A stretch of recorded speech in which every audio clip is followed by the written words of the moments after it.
Dans notre société actuelle, nous sommes abreuvés d'images, que ce soit à la télévision, sur Internet, sur les réseaux sociaux, à travers les marques et la publicité, et même les influenceurs qui racontent leur propre storytelling, tout devient prétexte à narration, parfois, voire souvent, un peu vide de sens.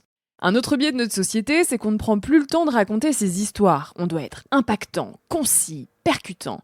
Et le milieu de la course à pied est bien évidemment lui aussi concerné. Mais existe-t-il encore de vrais récits, ceux qui prennent le temps, qui s'installent et racontent vraiment? Quand on nous a proposé de rencontrer Alexis Berg pour parler de son dernier documentaire Run Again, on s'est dit que c'était la bonne occasion de parler de tout ça. Alexis Berg, c'est l'une des références en photographie et vidéo de trail running sur ces 10 dernières années.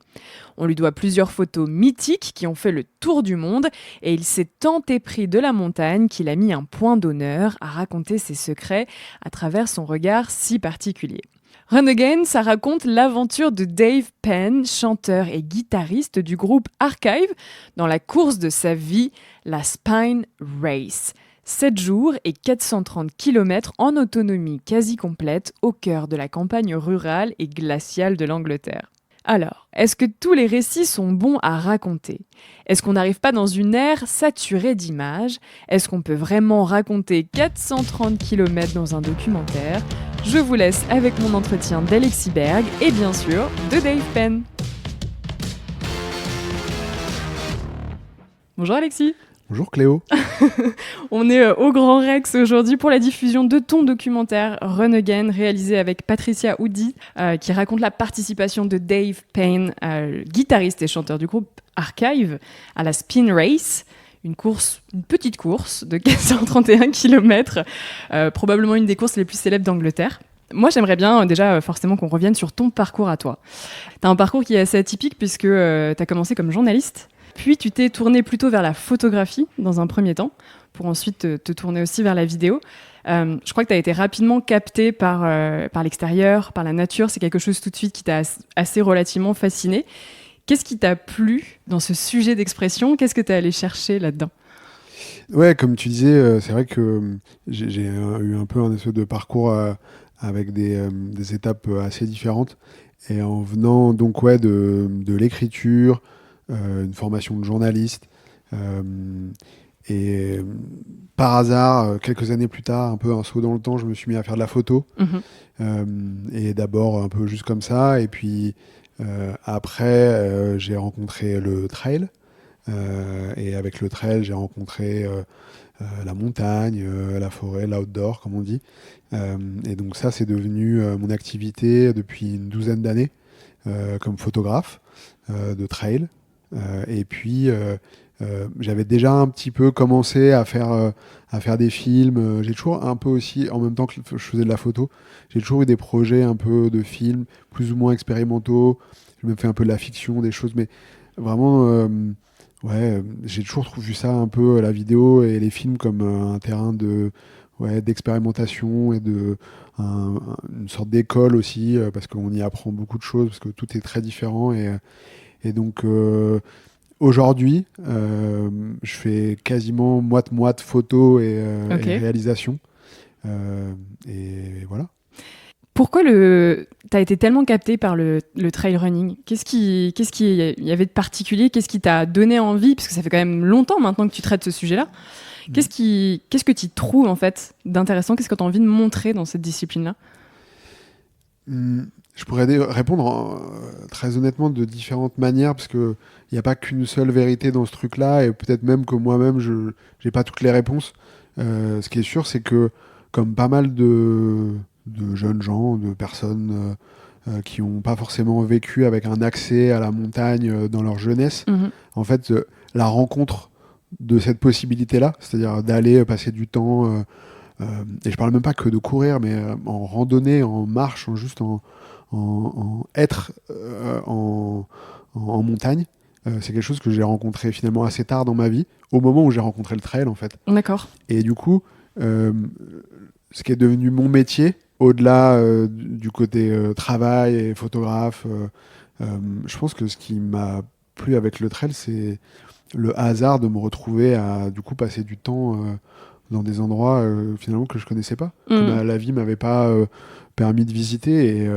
Et du coup, il y a eu une sorte de rencontre entre à la fois une activité professionnelle qui était intéressante, que je trouvais vraiment attirante parce que elle voulait aussi dire ça, quoi. Elle voulait dire des longs moments passés à découvrir des endroits que je connaissais pas. Et donc, presque plus que le trail comme un sport, j'ai presque un peu eu la même histoire que quelqu'un qui pratique. Okay. C'est-à-dire, en fait, quelqu'un qui pratique, en fait, au fond, ce qui l'attire, c'est ça, en fait, c'est l'accès d'un seul coup à quelque chose. C'est pas le cas de tout le monde, mais il y a plein de gens qui racontent ça, qui en fait, vont justifier leur passion pour ce sport par la possibilité de... les gens vont dire, je m'évade. Absolument. Voilà, je suis un peu dans ce cas-là, sauf que moi, c'est dans le rôle différent de photographe, quoi, et de témoin de ça, quoi. Tu t'es laissé un peu guider presque par une envie personnelle, plus que par une opportunité professionnelle, en fait. Ouais. En fait, je pense que j'ai même pas pensé les choses comme ça. J'ai même pas pensé la notion d'opportunité ou etc. C'était plus, ça s'est un peu passé vraiment par comme accident. Et juste, je me suis retrouvé après quelques mois, quelques petites années, à me rendre compte que c'était devenu ça ma vie. Et en fait, mon rapport au travail était assez facile quand mon travail, ça devait être d'aller en montagne faire des photos. Et c'est une chance, quoi. Enfin, c'est quelque chose que je continue à chérir. Aujourd'hui, dans les projets que tu choisis, qu'est-ce qui est le plus important pour toi ? Parce qu'on disait, j'allais dire, on peut... J'ai l'impression, en tout cas, dans nos sociétés actuelles, maintenant, c'est comme si la photo ne suffisait plus vraiment. On demande beaucoup, par le fonctionnement des réseaux sociaux, etc., d'avoir beaucoup d'images, d'avoir quelque chose qui capte énormément. Donc la vidéo, aujourd'hui, a pris une ampleur aussi considérable. Ça, c'est quelque chose qui t'a drivé ou pas du tout ? Non, parce que, comme tout le monde... évidemment, je suis un peu soumis à notre époque qui elle-même est soumise aux réseaux sociaux, donc je vais pas dire que je suis hermétique à tout, mais au fond, mon rapport à la photo, il est... Même si, oui, c'est vrai que par exemple, je vais finir par mettre des photos sur Instagram, comme résultat de mon travail, en fait, ça arrive là à un moment donné, mais c'est pas pour les réseaux sociaux que je fais des photos. Et c'est le cas de plein d'autres photographes d'ailleurs. Et donc non, je raisonne pas trop comme ça. Et par exemple, pour tout ce qui est de la vidéo, j'ai en fait quasiment jamais fait des formats qui sont des formats de vidéo pour les réseaux sociaux. J'ai quasiment que eu des expériences, on va dire, de documentaires, des fois un peu courts, mais aussi principalement des documentaires longs, donc du coup qui sont vraiment pas des objets de réseaux sociaux. Et donc c'est quelque chose, dans lequel que je distingue assez nettement. Après, pour revenir un peu à ta question initiale, c'est vrai que moi, mon rapport à la photo, il y a plusieurs choses à l'intérieur. Une partie, c'est de l'esthétique, c'est une envie de faire des images qui vont créativement m'intéresser à faire, qui vont m'intéresser un peu dans toutes les étapes de la fabrication de l'image. Et j'ai un rapport à la photo où il y a une présence importante de l'esthétique et des questions autour de l'esthétique et en fait pourquoi faire une image comme ça plutôt que de la faire différemment, et c'est quoi la valeur de tout ça, mais aussi, que ça soit pour la photo ou pour les documentaires, c'est important pour moi la partie éditoriale, la partie documentaire, la partie, pour dire avec des mots plus simples, raconter quelque chose. Raconter quelque chose et essayer, quand on peut, d'avoir un peu du fond et d'avoir du récit et de la réflexion, quand c'est possible d'avoir les deux. Et donc du coup, je navigue un peu avec ces différentes tensions-là, quoi. Je veux pas juste faire des belles photos un peu Genre, par exemple, j'ai jamais été trop à penser les choses, à me mettre dans les cases de l'art. Hein, je vois ce que c'est, hein, enfin, l'art et tout, mais pour moi, je fais des photos, j'appuie sur un boîtier, c'est vraiment très modeste, je trouve, comme démarche artistique. Mais par contre, ça fait sens quand même pour moi de faire des belles choses et de penser leur esthétique.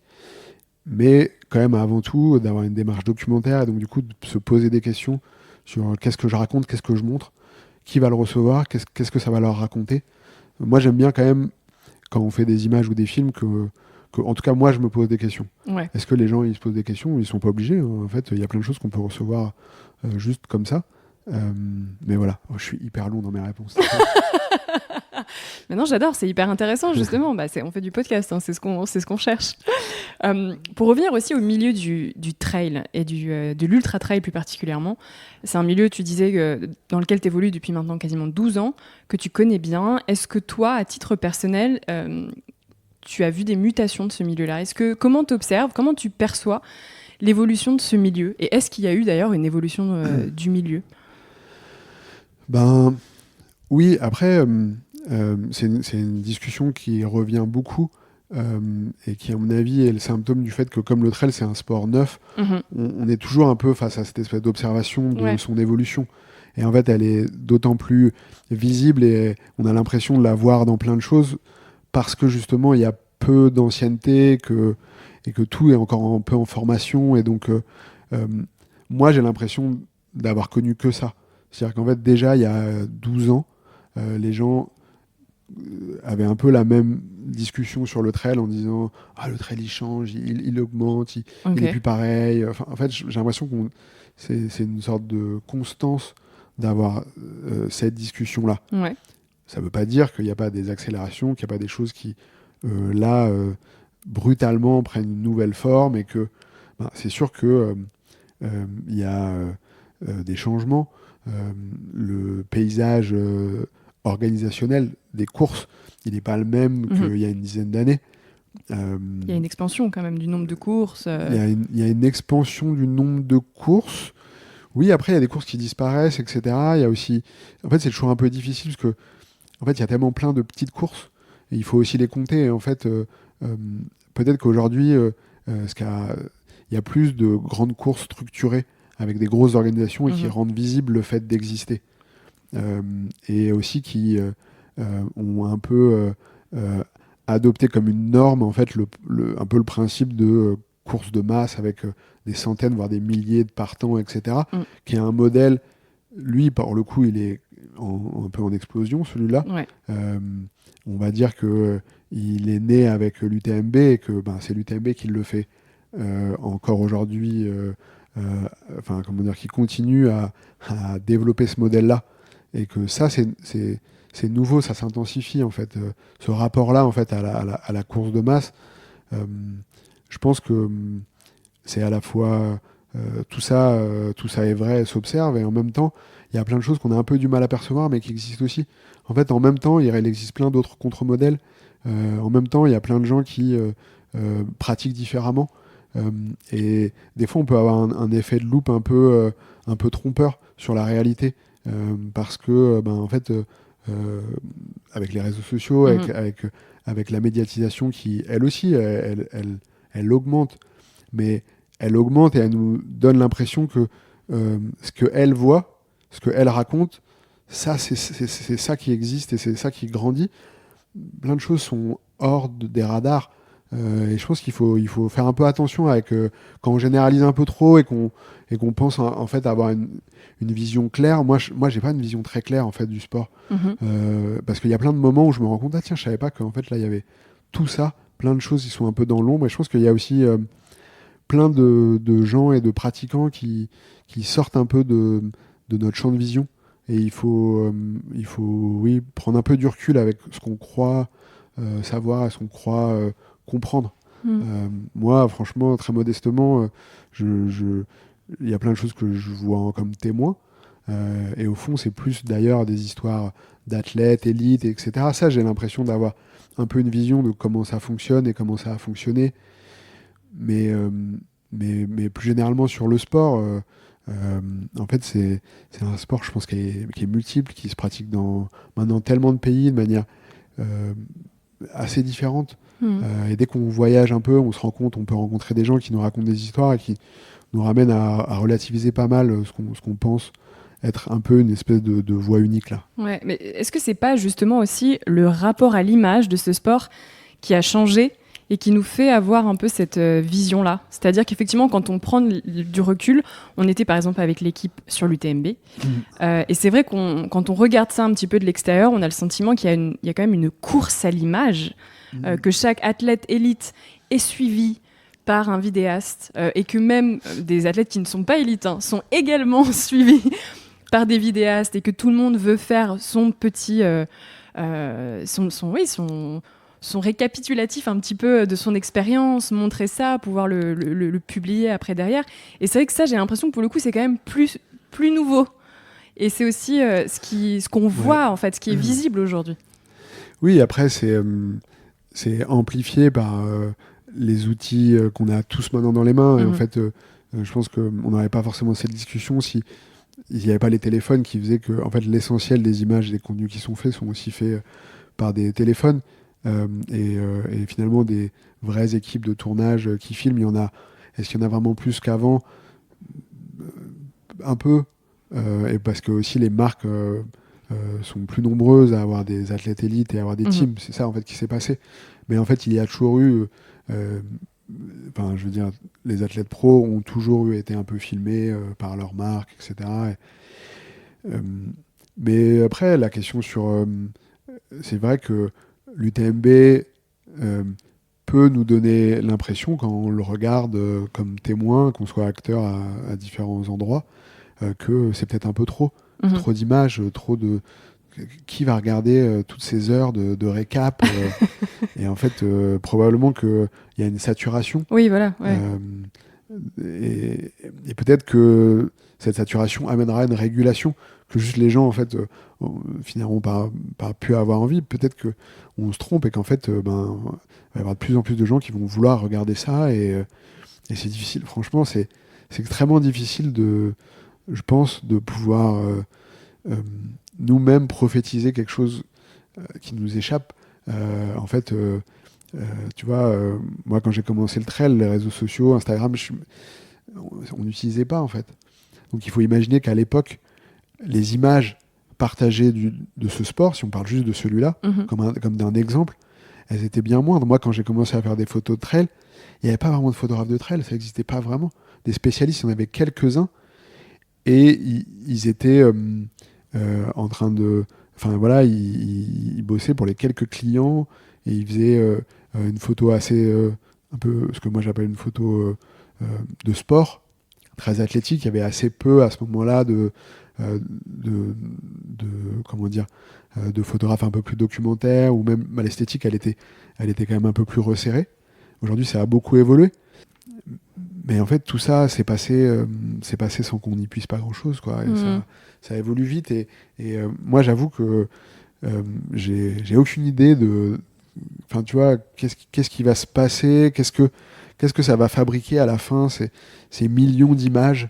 Est-ce que tout ça va être juste un océan d'oubli? Est-ce que derrière ça, il y a des gens qui créent, qui vont finalement valoriser des nouvelles formes tu vois, de récits qui vont peut-être être super intéressants. Et moi, je pense qu'il ne faut pas être que pessimiste quand les choses arrivent comme ça. Peut-être que vont émerger en fait des nouvelles manières de regarder, de raconter, que ce soit le sport ou autre chose. Et voilà. Parce que c'est vrai qu'on a un peu la sensation, effectivement, et tu le dis toi-même, que c'est difficile d'être innovant en fait aujourd'hui aussi. Que ce soit, et tu l'as un tout petit peu dit, et je trouve que ça c'est intéressant, mais c'est qu'aujourd'hui, par exemple, et surtout dans le milieu du trail running, où le marché, je pense, est aussi structuré, il y a beaucoup, là sur les courses en l'occurrence dont on parlait, c'est du contenu qui est demandé par les marques, c'est du contenu de marque qui est payé. On a plutôt tendance à se dire, à partir du moment où on passe du côté produit, à une forme un peu d'uniformisation quand même de l'image qui se passe. On va être justement focus sur un produit, on va pas être forcément autant dans la recherche de l'histoire comme tu en parlais tout à l'heure. et qu'il y a une bascule qui se fait un peu là-dedans aussi. Je sais pas si toi tu l'observes ou... Je sais pas si j'observe ça. Moi, je me suis fait une réflexion là, un peu de l'extérieur, parce que pour des raisons personnelles, j'ai fait beaucoup moins de courses cette année que les années précédentes. J'en ai couvert moins, quoi.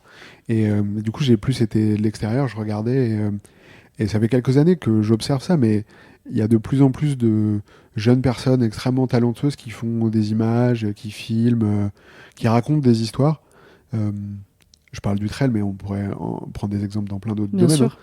Et moi, j'ai plutôt l'impression que la facilité aujourd'hui d'avoir un accès à des outils professionnels pour filmer, pour faire du son, avec genre, aujourd'hui la facilité de prendre en main et d'utiliser des outils de montage extrêmement puissants en fait, qui pendant très longtemps ont catégorisé la production juste dans les mains de grosses productions qui avaient des moyens voilà, très importants. Et aujourd'hui, il y a une forme de récupération par plein de jeunes personnes et pas mal de femmes aussi. Et ça, c'est une très bonne nouvelle parce que du coup, pendant très longtemps, les photographes, les vidéastes, etc., c'était des clans très masculins. Et du coup, euh, tout ça pour dire que moi, quand même, je trouve qu'il y a une forme d'émergence de plein de personnes qui produisent, euh, comme on dit, et c'est pas, moi, j'utilise pas trop les côtés producteurs de contenu, mais moi, je pense juste à des gens qui font des photos, des films, qui racontent des trucs et qui sont enfin, plein de sensibilités que moi, régulièrement, je trouve très soit belles ou touchantes et intelligentes aussi. Et je pense que ça va nous amener quelque part dont on ne connaît pas encore la destination. Il y a plein de gens qui sont en train de faire des choses et qui ont des projets. Et moi, j'aurais plutôt une vision assez optimiste de tout ça. Je pense que quand toutes ces personnes, on leur donnera aussi la liberté de s'exprimer. C'est plus ça, en fait, le problème. Je pense que ce soit des marques ou n'importe qui, euh, on peut avoir tendance à freiner en fait la capacité créative des vidéastes, des photographes, des gens qui font du documentaire, tout ça. Et si on leur donne du temps, de la liberté, je pense que va y avoir des choses vraiment intéressantes. Euh, Toi, cette liberté, comment tu te l'octroies aussi? Comment tu... Parce que je trouve ce que j'ai trouvé hyper intéressant et assez paradoxal, c'est que finalement, tu bosses beaucoup sur de l'ultra, donc sur du long, sur des choses qui prennent du temps, et retranscrire ça aussi à l'image, c'est quelque chose qui doit être... C'est un défi en soi, en fait, aussi de réussir en 1 heure, là, par exemple, sur le documentaire, de retranscrire 5 jours, je crois, à peu près, de course. Comment toi tu le prends ce temps-là? Comment est-ce que tu le mets en place? Comment tu le mets après à l'image? C'est quoi le processus, ton processus? Non, mais déjà, au début de ta question, il y avait un truc sur lequel, c'est sûr que pour moi, étant depuis longtemps dans ce milieu, etc., j'ai justement cette liberté dont je parlais. J'ai quand même beaucoup plus de facilité à l'obtenir. Et c'est la chance, voilà, mais en fait, qu'on finit tous par avoir avec le temps. Et donc, c'est sûr que moi, j'aime bien avoir cette possibilité-là de pouvoir étendre un petit peu les durées et pas avoir à être trop dans l'urgence. Et c'est vrai que pour parler de temporalité, moi, j'ai toujours été plutôt attiré et intéressé par l'ultra, parce que ça soit comme photographe ou comme réalisateur, dans l'ultra, il se passe juste plus de choses. Pour des raisons d'ailleurs un peu paradoxales, parce que l'ultra, c'est à la fois le condensé dans une journée de choses qui des fois pourraient se passer dans beaucoup plus longtemps, et les gens ont l'impression d'avoir vécu tu vois, comme ça, plusieurs vies en 24 heures, d'avoir eu toutes les saisons, aussi intérieurement, etc. Et d'avoir un rapport comme ça à la fois de quelque chose qui peut être euh, extrêmement aussi rébarbatif et monotone et en même temps très varié. Et en fait, tout ça, tous les paradoxes temporels de l'ultra, et ben, en tant que moi témoin de ça, ils m'intéressent autant qu'ils intéressent les gens qui les pratiquent. Et les mêmes questions un peu existentielles, tu vois, qui affleurent toujours quand tu discutes avec des gens qui font de l'ultra, ils vont toujours un peu planer. Non, mais là, je le dis très gentiment, mais ils vont toujours être peut-être un peu plus lyriques que quelqu'un qui fait des formats courts, marathons, etc., dans lequel finalement l'intensité athlétique, elle enlève un petit peu de l'espace pour que la tête, elle parte un peu en voyage. Et les gens qui font de l'ultra, eux, ce temps-là, ils l'occupent, ils occupent l'espace de leur pensée, de plein de choses et tout. Et ça, c'est intéressant et après, tu le revois ressurgir à plein d'endroits. C'est aussi intéressant parce qu'on parle depuis le début aussi de raconter des histoires. Là, par exemple, sur le documentaire, Dave me disait que vous n'avez pas parlé pendant tous ces jours, qu'il n'y avait pas de communication en fait entre vous.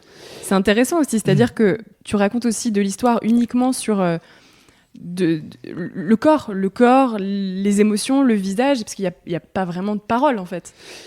Ouais, alors bon, pour expliquer, donc Dave, quand il fait la Spine, c'est donc 430 km environ.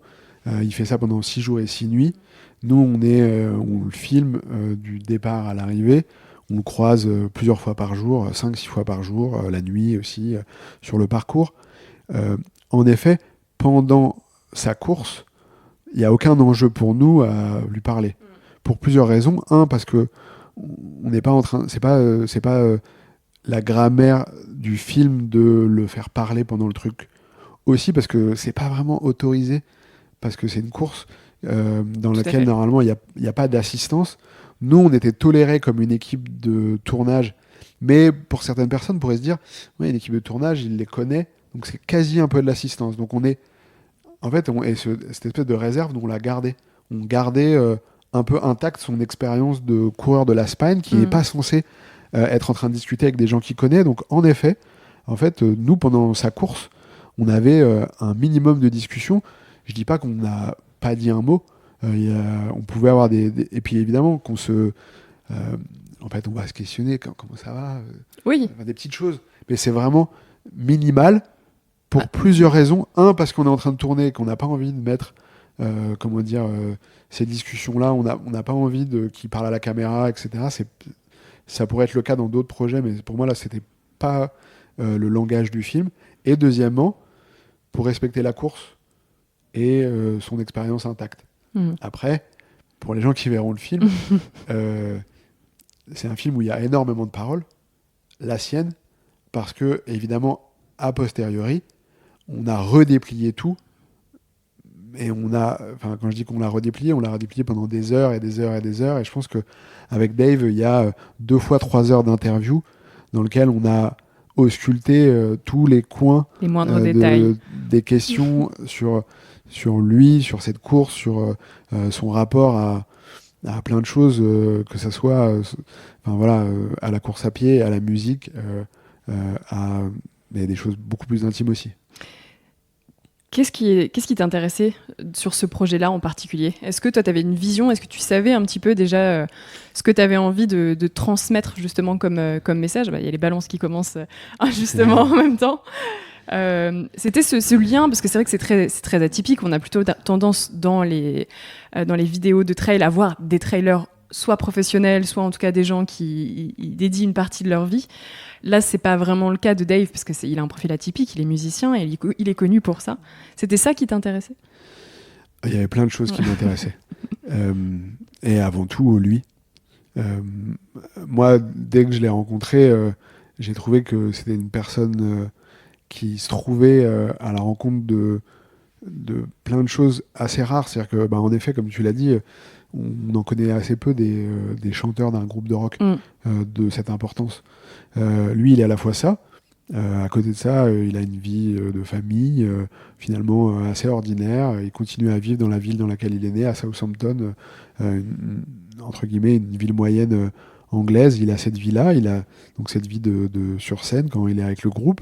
Et puis il a cette nouvelle vie depuis maintenant disons 10-15 ans, avec le trail, avec l'ultra, avec sa vie de coureur. Et déjà, rien que ce premier triangle-là, je le trouvais intéressant. Et après, quand j'ai commencé un peu plus à le rencontrer et à parler avec lui et à le connaître, en fait, sa manière de faire se réunir ces différentes personnalités et toutes les autres, ses parents, ses enfants, ses amis, sa manière d'être lui, ça m'a vraiment intéressé, et je trouve que c'est quelqu'un qui, comme ça, a... ouais, son portrait m'a intéressé. Il y a quelque chose de sa voix, de sa personnalité, de sa manière d'être à la fois aussi humble et en même temps d'être habitué à prendre la lumière, et en même temps être capable d'être aussi touchant et aussi vrai quand il parle de sujets assez généraux, et aussi d'être aussi, je trouve, éloquent quand il parle de son histoire. Sa voix, donc quand il parle, sa voix quand il chante, tout ça, c'était des nœuds qui, moi, me semblaient genre être ouais, un peu le cosmos parfait d'un film, quoi. Et ajouté à ça, il avait ce projet de courir cette course qui, en fait, moi, je trouvais était genre le paysage parfait pour raconter une histoire comme la sienne, c'est-à-dire cette espèce de page blanche polaire interminable en Angleterre en plein hiver. Franchement, pour moi, en tant que... à l'image, en fait, il n'y avait rien de plus excitant que cette course-là pour faire ça. Et, cerise sur le gâteau, mais données que je connaissais depuis le début, il y avait la musique d'Archive, qui en fait genre, était pour moi la bande-son parfaite de ce paysage, et qui, si on mêle tout, était aussi genre la bande originale parfaite du portrait de ce gars-là, qui en plus se trouve être le gars qui chante aussi. Mais tout ça, en fait, c'est toujours virtuellement hyper bien aligné, et il a fallu beaucoup travailler, et finalement le film a réaligné ces trucs-là, ces ingrédients qui ont toujours été là, pour en faire ouais, quelque chose. Tu vois, ouais, moi j'y ai toujours cru à cette histoire et aux différents éléments il fallait. Pour moi, c'était évident que ça allait marcher entre eux, tous ces trucs-là. Et oui, et en fait, je l'ai déjà raconté, mais moi, c'est un groupe que j'ai pas découvert en le découvrant. C'est une musique que j'écoute depuis que je suis ado, que je connais très bien, et du coup, ça résonne encore plus pour moi. C'est pas juste. Il y a il y a un rapport intime qui fonctionne, et il faut ça d'ailleurs pour donner autant de travail et autant de temps et autant d'énergie à un projet comme ça. Il faut qu'à un endroit, quelque part en nous, ça soit pas juste c'est un projet professionnel, j'ai ce gros truc là, etc. Il faut qu'à un moment donné, tu ça touche racontes un quelque petit chose. bout de ton histoire aussi. Oui, ou en tout cas qu'il y ait des choses qui résonnent en moi suffisamment pour que j'ai envie d'y consacrer autant de temps et d'énergie. Question philo, je ris à la moitié, mais c'est vrai que je me suis un peu replongée dans ton travail en préparant cette interview, et c'est vrai qu'il y a une photo en particulier sur laquelle on revient beaucoup. Je crois que c'est la photo qui a été le plus publiée, d'ailleurs, de ton travail, qui est celle de Sophie Power, qui est en train d'allaiter son enfant pendant l'UTMB 2018, je crois. Et en fait, chose que je ne savais pas et que j'ai découvert en faisant la recherche, c'est que grâce à cette photo, en fait, elle a changé de vie, en fait, Sophie Power. Elle a quitté son travail. Maintenant, elle fait des conférences, elle milite pour le droit des femmes dans le sport. Est-ce que c'est pas ça aussi, finalement, maintenant, le but ? Est-ce que, d'ailleurs, je modifie ma question, mais est-ce qu'aujourd'hui, c'est encore possible de changer les choses, voire changer le monde grâce à l'image ? Je sais pas. Là, en fait, ce qui est certain, c'est que, oui, ça a changé, elle, son destin. Son histoire à elle. Mais c'est pas complètement vrai de dire que c'est la photo qui a changé son destin. Parce que moi, j'ai toujours dit que, oui, ok, j'ai fait cette photo, mais elle, dès le lendemain, elle a saisi cette occasion pour en faire quelque chose et pour dire des choses et pour exploiter en fait cette fenêtre qui s'était ouverte. Sans ça, en fait, la photo, je pense, aurait été bien plus silencieuse. Et comme tu disais, 2018, donc c'est il y a 7 ans, on n'en parlerait plus. Tout à fait. Mais après, si on continue d'en parler, c'est parce que elle, en fait, l'a fait continuer d'exister. Encore là, tu vois, là, tu m'en parles, mais très honnêtement, depuis que cette photo existe, quasiment tous les 1, 2, 3 mois, il y a des interviews, il y a des demandes, des choses comme ça. Encore, il y a 1 mois, il y a la BBC qui a fait un long format sur cette histoire, etc. Mais ça, c'est parce que, en fait, Sophie, elle a mis en place tout ce qu'elle a mis en place depuis ce moment-là. Et donc ça, c'est quand même important pour moi de le dire. C'est une photo, évidemment, voilà, dont je suis content de l'existence et que je renie pas et j'ai conscience de comment dire, le rôle de la photo. Je suis pas en train de juste écarter tout ça, mais en fait, il faut quand même bien le dire que elle a décidé d'en faire quelque chose. Elle continue d'en faire quelque chose et c'est tout à son honneur et c'est enfin voilà, évidemment ça nous a liés et aussi rapprochés cette histoire-là. On est toujours en contact d'ailleurs.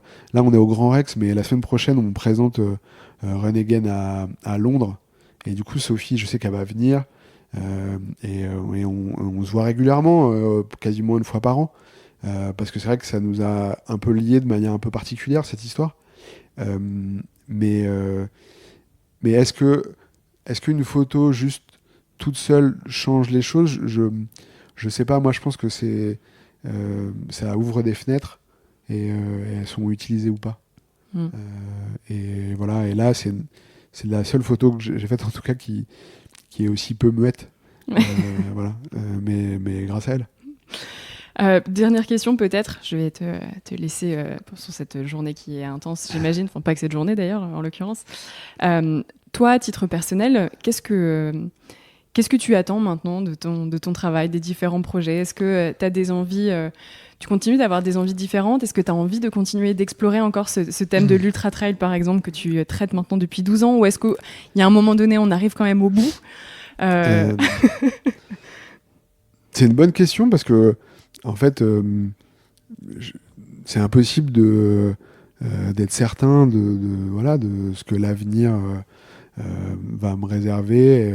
Et peut-être que je suis au devant d'une forme de lassitude un jour. Mais en fait, j'en sais rien. Ce qui est certain, c'est que moi, je pense que je suis vraiment privilégié dans ce monde-là parce que j'ai la chance d'avoir très régulièrement des gens qui me font vraiment confiance et qui me soutiennent pour faire des projets qui aujourd'hui me plaisent et que ça soit en photo ou sur des projets de documentaire. Là, se succèdent que des projets que j'ai envie de faire et qu'on me laisse faire. Et le jour probablement qui arrivera où ces opportunités-là elles diminueront et peut-être que voilà, naturellement ça ralentira, c'est ça la vie aussi, et je ferai peut-être autre chose et peut-être que ça sera à la fin d'un cycle, mais encore aujourd'hui on me propose encore ou alors voilà, se construisent des projets intéressants et donc du coup non, il y a plein de choses, mais ouais, comme je disais au début, c'est une chance que j'ai d'avoir des gens qui me donnent la possibilité de faire des images des fois un peu bizarres comme j'aime faire, ou de faire un film de 66 minutes sur un athlète qui finit dans les 10% des derniers. Enfin voilà, ça, il faut aussi le dire, c'est quand même une chance.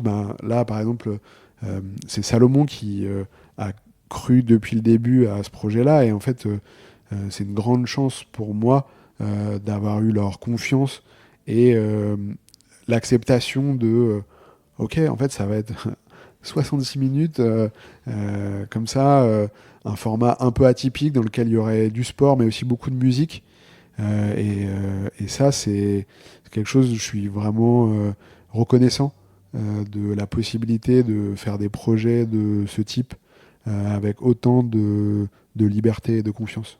Moi, je trouve que que ça fait du bien aussi, parce que justement, comme on le disait un peu au début, on a tellement l'habitude de voir aussi un peu le même type d'image tout le temps, que je pense qu'on a aussi besoin d'autre chose, et je pense que c'est une vraie intelligence, en tout cas de leur part, de la part de Salomon aussi, de permettre à d'autres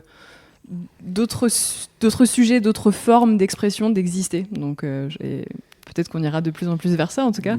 J'espère. Merci beaucoup, en tout cas, Alexis. Merci, Cléo. Et puis, bonne vie à ce documentaire et au prochain. Merci beaucoup. Merci beaucoup. On ne pouvait bien évidemment pas passer à côté de Dave Penn, le héros du documentaire, sans lui poser quelques questions sur son expérience et sa relation au trail. Attention, on passe en anglais. Hi Dave. Hi there. Hi.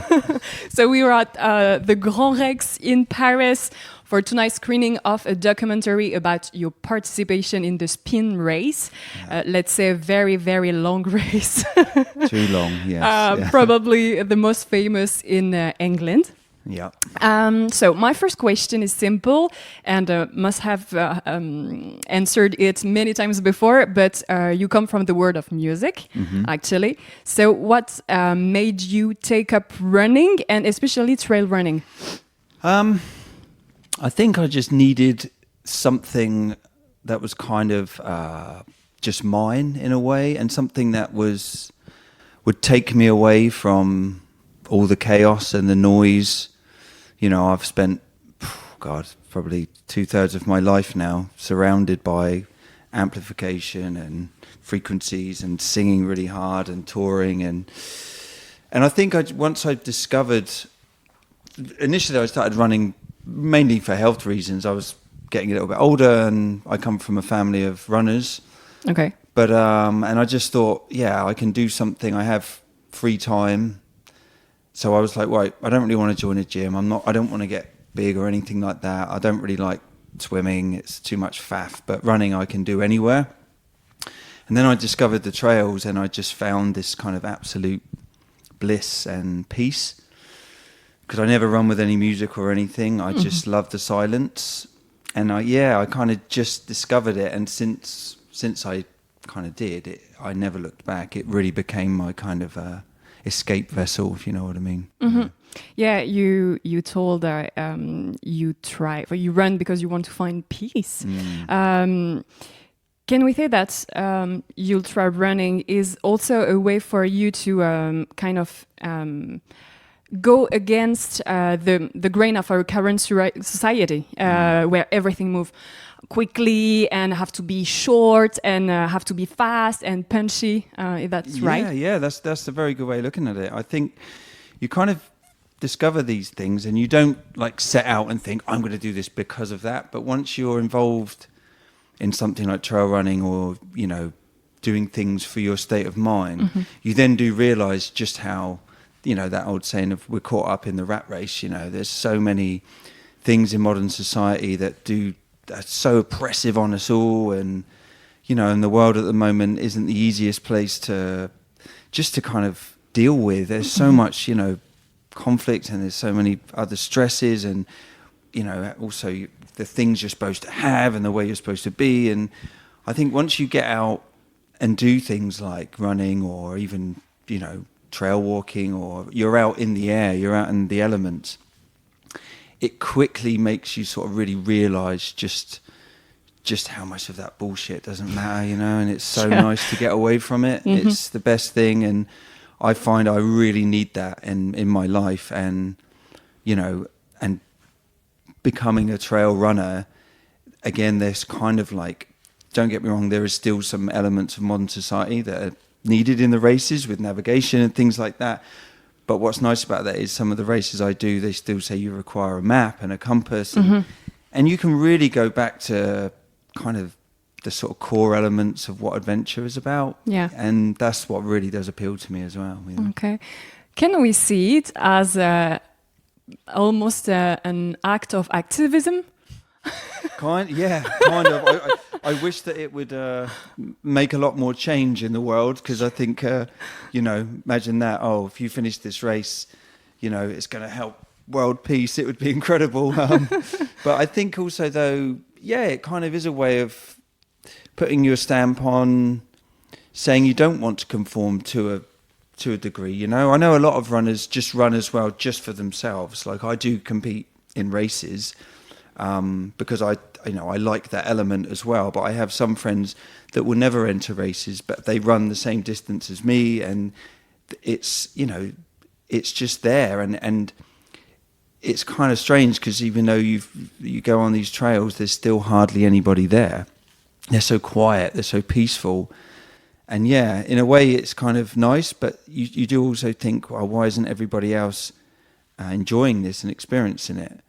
But if that happened, then I'd probably say I'm going to go to the city because there's nobody there, and it's really weird, and But I guess it is a kind of form of my own way of kind of two fingers to, the man and the machine, There is also, I found a paradox in our society, because we also live in a society that encourages us to constantly push our limits and be a better version of ourselves. And that's also, I think that's also why ultra running is becoming so popular.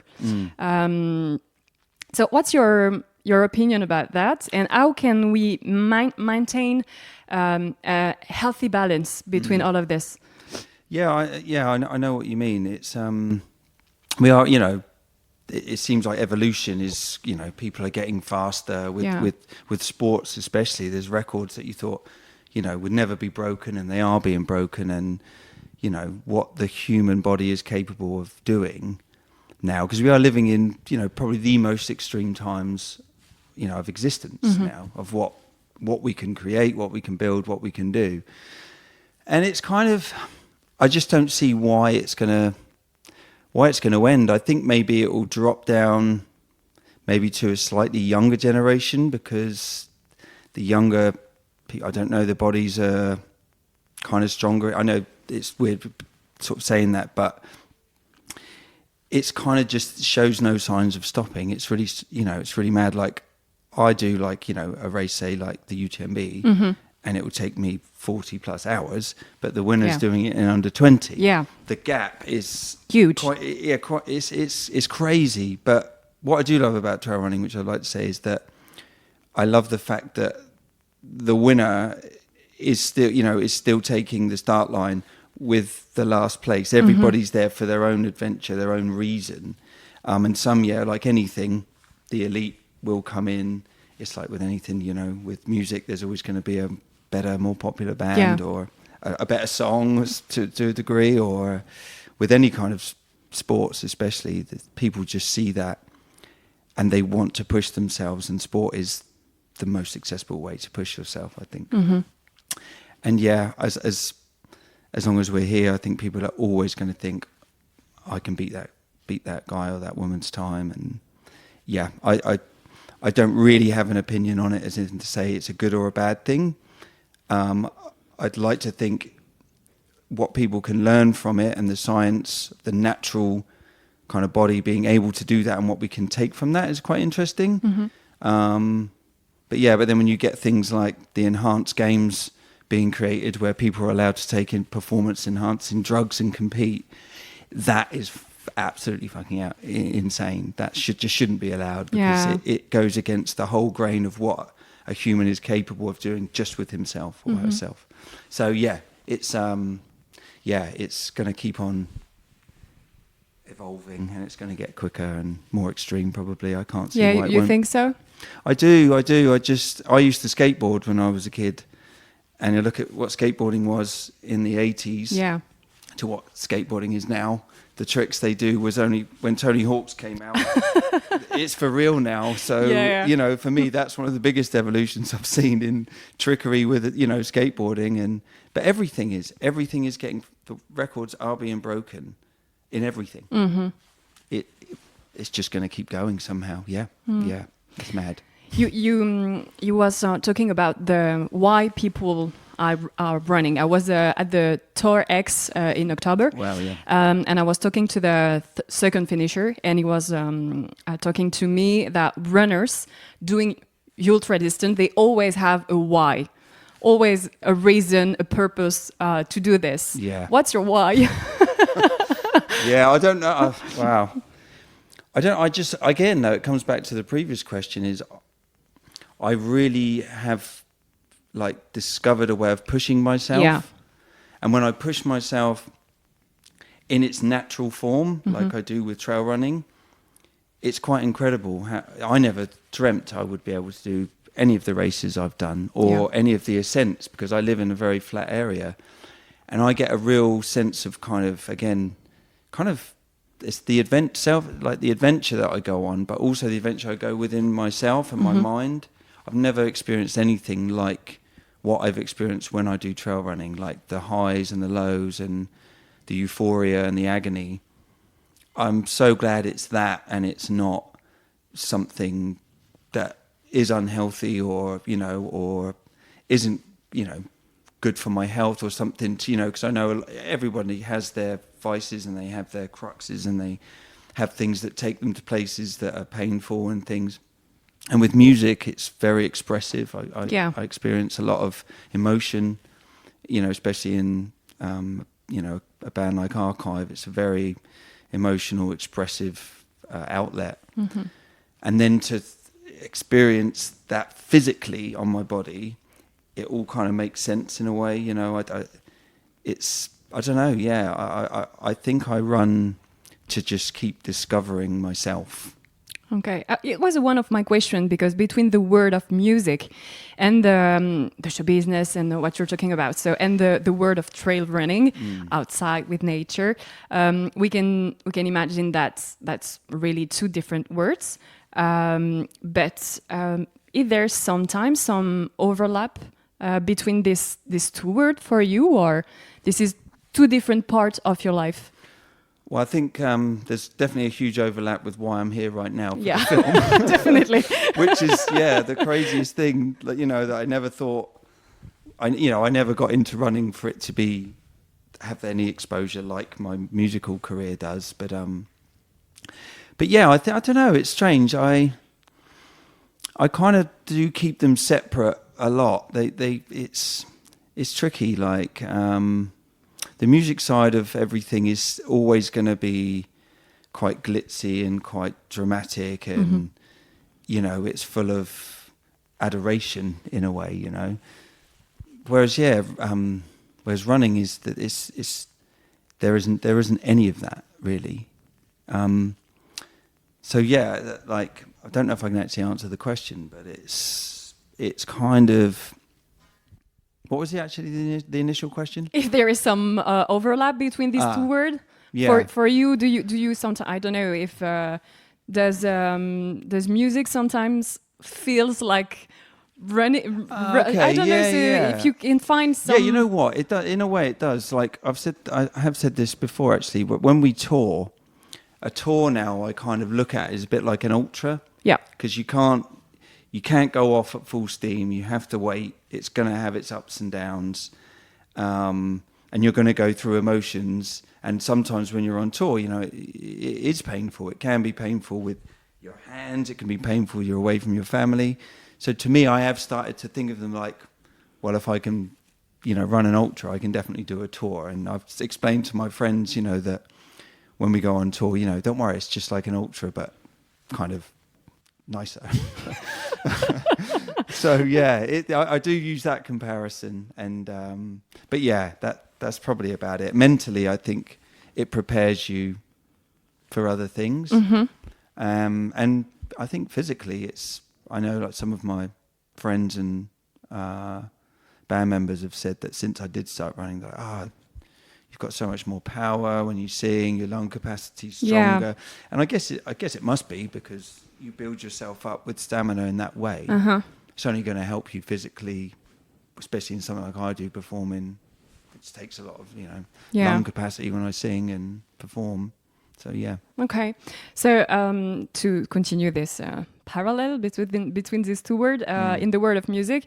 Images are also very important. Yeah. Today, I feel that in our society, in all areas, we try to tell stories, even in sports, obviously. Yep, of course, Do you think that's a good thing, or do we try to romanticize everything, and to tell story about everything?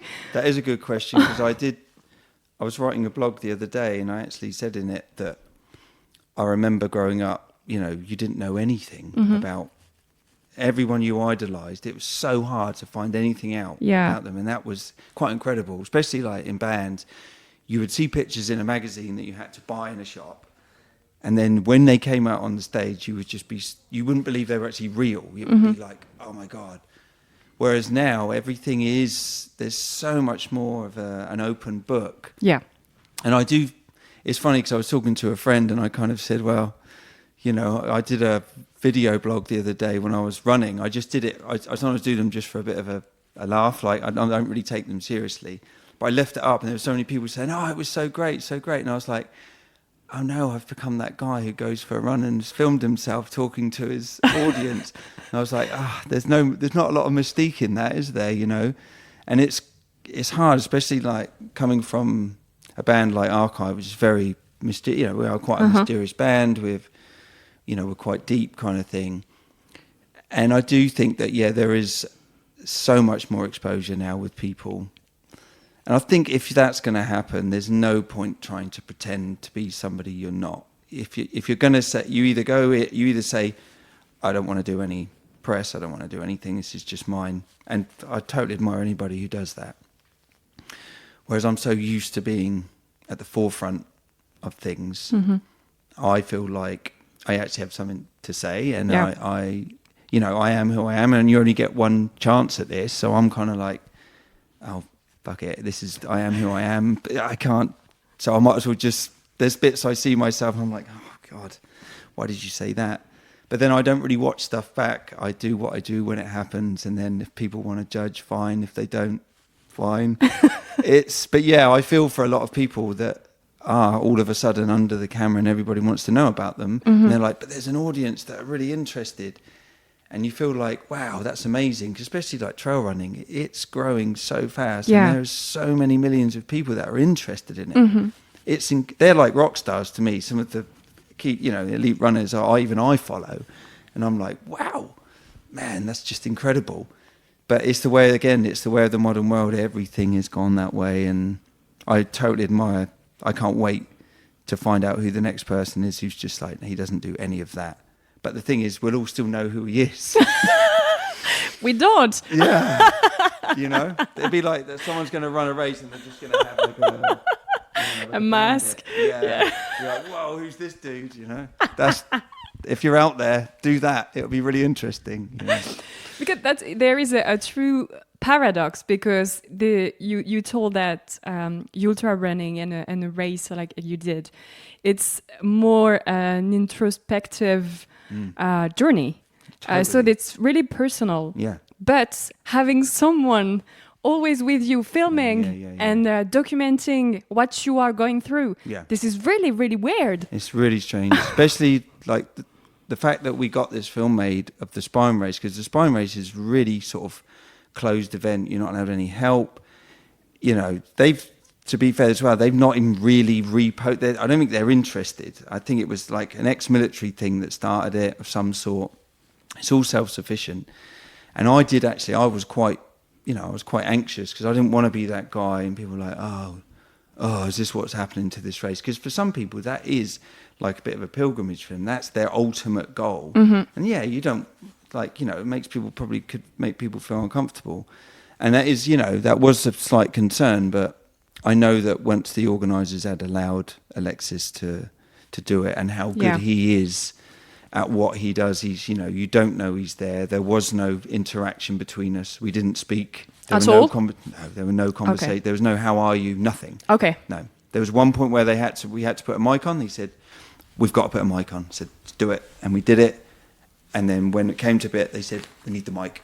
And I knew how to take them off. And we took it off. There was no, how's it all going? Yeah. And they were so good at that. And I was sort of, but it's it is quite odd once you start getting attention. It must, again, it, you know, must be for other runners that are really focused. But when it comes to sports and things, the people that are documenting them, they have to know what they're doing, and they're not. It's like they're not there, and you quickly do get into that headspace of, I don't, you know, you don't really exist if you're filming it fine. So, but again, yeah, like you say, it's there's a lot of people that want to find out more about these athletes and film them, and it's a buzz, you know, when you see the footage of some of these races and what these athletes are going through, especially in the trail running world. Like I say, it's got a massive audience. And it's I hate using this word, but it's a business as well, and people know what they're getting into. And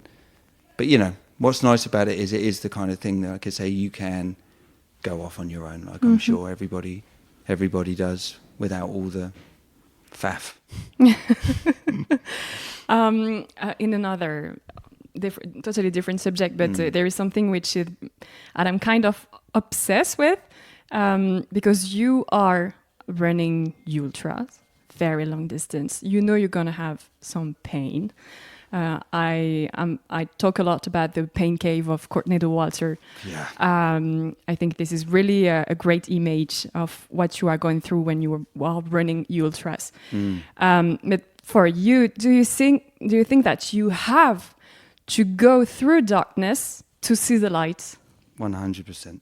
Yeah. My whole kind of existence of how I've ever expressed anything is from darkness to light. It really is. It's every, you know, so many songs I write, they're surrounded in darkness and dark emotions and thoughts, but there's always some optimism. There's always a light at the end. I don't know how many times I've written the lyric about there being a light, you know, and ultra running is exactly that. It is exactly that.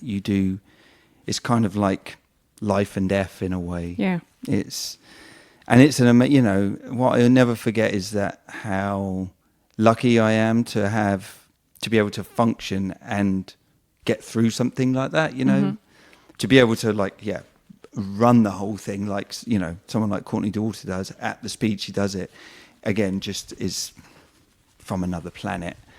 But we all go through the same emotions. We all go through, shit, can I do this? And I can't do this, to, if I just keep going, it will fade, something else will come in, and my mind will take me down another path that is all leading to the end, you know, leading to the light, and the light being the finish line. Yeah.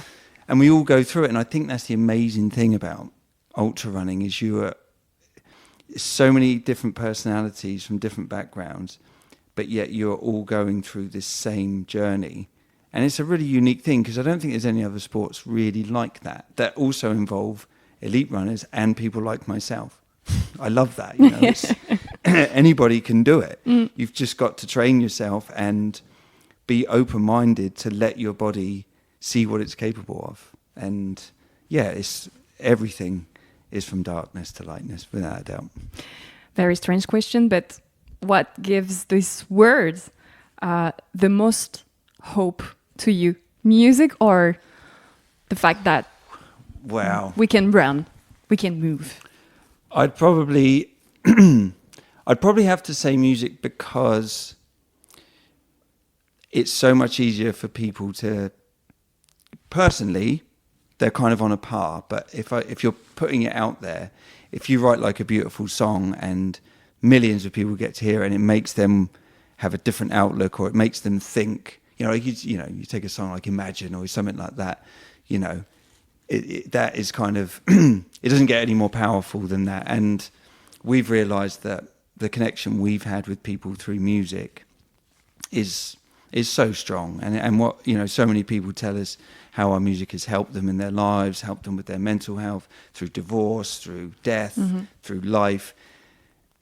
You know, whereas most people say about me ultra running is, are you fucking mad? What are you doing? That's insane. Fair play to you. You know, my friends tell me, you know, Dave, they say I couldn't even drive 100 miles. So yeah, I would have to say, as much as trail running has brought so much to me, and it does bring a lot to people. I think music is a lot more of an easier way for people to go, oh, well, Yeah. okay, yeah. And for you? For me, it's on a par. Okay. It was always, music has always been a huge part of my life, whereas I still feel like I'm learning a lot from trail running, which I absolutely love. I'm still discovering, which I am in music as well, always. But without trail running, I don't know who I'd be. But without music, I certainly wouldn't be here. So, yeah. Okay, so last question.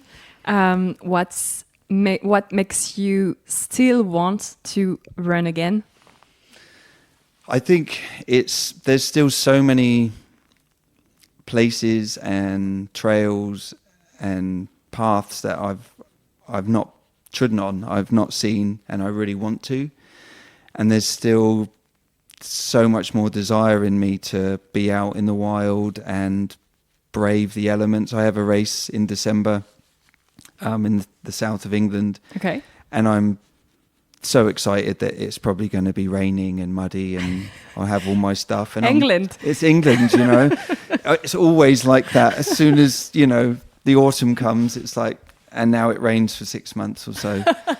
But there's still a desire in me to just push myself as well. And I've actually been taking my next race quite seriously. I'm on my first proper training program, because before I've never trained properly. So I'm really, there's still a desire in me to run again and again and again and again and again. Thank you very much. Thank you. Thank you, and have a good show tonight.